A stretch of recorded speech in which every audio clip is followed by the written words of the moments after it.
നമസ്കാരം, ന്യൂസിലേക്ക് സ്വാഗതം. വലിയേല പാറവിളക്കോണം ബൈപ്പാസ് റോഡിന്റെ ഉദ്ഘാടനത്തിനായി തയ്യാറാക്കി തിങ്കൾക്കരിക്കം ഭാഗത്ത് സ്ഥാപിച്ചിരുന്ന ഫ്ലക്സ് ബോർഡ് ഇരുട്ടിന്റെ മറവിൽ സാമൂഹ്യ വിരുദ്ധർ നശിപ്പിച്ചു. രാജു സാറ് മന്ത്രിയായിരുന്ന കാലഘട്ടത്തിൽ അനുവദിച്ച 25 ലക്ഷം രൂപ അത് ഇപ്പോഴാണ് തുടങ്ങിയത്. ബഹുമാനപ്പെട്ട MLA സുബാൽ അദ്ദേഹത്തിൻ്റെയും കൂടെ ശ്രമഫലമായി അത് നമ്മുടെ വാർഡ് മെമ്പർ സിസിലി ജോബ് കൂടെ നിൽക്കുന്നത് നമുക്ക് പറയാതിരിക്കാൻ പറ്റത്തില്ല. ഒട്ടേറെ പ്രതിസന്ധികളും ഒട്ടേറെ പ്രശ്നങ്ങളും ഉണ്ടായിരുന്നു. ഈ ജനകീയ സമിതിയിലെ അംഗങ്ങൾ ഓരോരുത്തരും അവരുടെ എഫർട്ടിൻ്റെ ഭാഗമായി കയറിയിറങ്ങി അതിന് അനുമതി വാങ്ങി ആ റോഡ് ഇപ്പോൾ സഞ്ചാരയോഗ്യമാക്കുന്നതാണ്.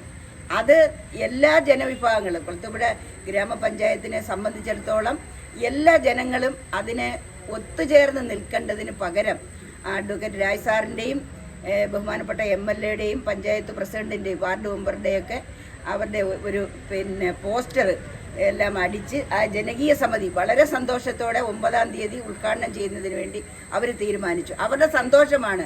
അവർ ബോർഡുകളും പോസ്റ്ററും ഒക്കെ അടിച്ച് എല്ലാ ഭാഗത്തും അത് വയ്ക്കുകയുണ്ടായി. അപ്പം അത് സാമൂഹ്യ വിരുദ്ധർ ഇതിനെ ഒരു വലിയ പ്രതിസന്ധി എന്നുള്ള നിലയിൽ അതിനെ അടിച്ച് തകർക്കുകയും ഈ റോഡ് നല്ല നിലയിൽ പ്രവർത്തിക്കുന്നത് ആർക്കോ അത് കണ്ടിട്ട് വലിയ ബുദ്ധിമുട്ട് അനുഭവപ്പെടുന്നു എന്നാണ് ഞാൻ മനസ്സിലാക്കുന്നത്.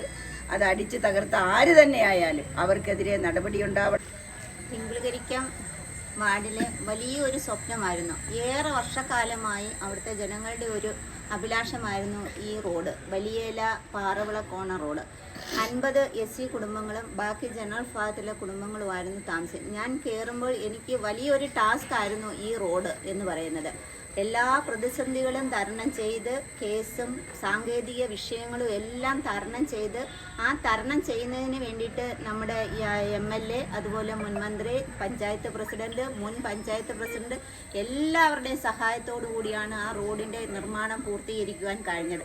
ആ ഒരു വലിയൊരു സന്തോഷം, ഞങ്ങളുടെ ഒരു ആഹ്ലാദം തന്നെ, ഉത്സവം തന്നെയായിരുന്നു. അപ്പോൾ അവിടുത്തെ ജനകീയ സമിതി ഉദ്ഘാടനത്തിന് വേണ്ടിയിട്ട് ഫ്ലെക്സ് അടിക്കുകയും അതുകൊണ്ടുവന്ന് എൻ്റെ വാർഡിൻ്റെ തുടക്കം, തിങ്കളകരിക്കം വാർഡിൻ്റെ തുടക്കമായ പ്രദേശത്ത് അത് സ്ഥാപിച്ചപ്പോൾ കഴിഞ്ഞ ദിവസം രാത്രി ചില സാമൂഹ്യ വിരുദ്ധർ അവർ വന്ന് ഈ ഫ്ലെക്സ് കമ്പ് വെച്ച് അടിച്ചു പൊട്ടിക്കുകയാണ് ചെയ്തത്. കഴിഞ്ഞ ദിവസം തിങ്കൾക്കരിക്കം ഭാഗത്ത് ഈ ബോർഡ് സ്ഥാപിച്ചപ്പോൾ ചിലർ പ്രതിഷേധവുമായി വന്നുവെന്നും ബോർഡ്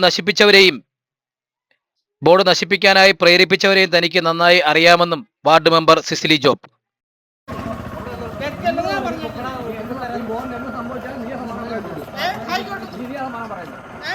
ഇനി എന്ത് സംഭവിച്ചാലും നീ സമാധാനം പറയും. ഈ ബോർഡിന് എന്ത് സംഭവിച്ചാലും ഞാൻ സമാധാനം പറഞ്ഞോളാം. ഇനി എന്ത് സംഭവിച്ചാലും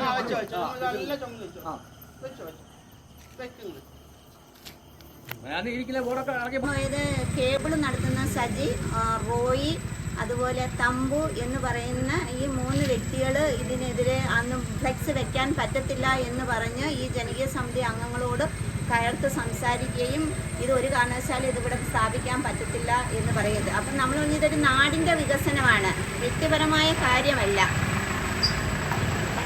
അപ്പോൾ പറഞ്ഞ എന്ത് തന്നെ ആയാലും ഫ്ലെക്സ് ഇവിടെ സ്ഥാപിക്കാൻ പറ്റില്ല എന്നാണ് അവർ പറഞ്ഞത്. അത് സ്ഥാപിച്ചു കഴിഞ്ഞ് അന്ന് രാത്രി തന്നെ അവരത് അടിച്ചു പൊട്ടിച്ചു. ഒരു ജനപ്രതിനിധിയെ ജനങ്ങൾ തിരഞ്ഞെടുക്കുമ്പം ജനങ്ങളുടെ വികാരങ്ങളും നാടിൻ്റെ വികസനത്തിനും വേണ്ടി പ്രവർത്തിക്കേണ്ട ഉത്തരവാദിത്വം ജനപ്രതിനിധിക്കുണ്ട്. കഴിഞ്ഞ കാലങ്ങളിൽ ഇരുന്ന ജനപ്രതിനിധിക്ക് ഇത് സാധിക്കാത്ത വന്നതിൽ വിറങ്ങൽ പൂണ്ട് ചെയ്തതാണോ എന്നുള്ളൊരു സംശയവും എനിക്കുണ്ട്.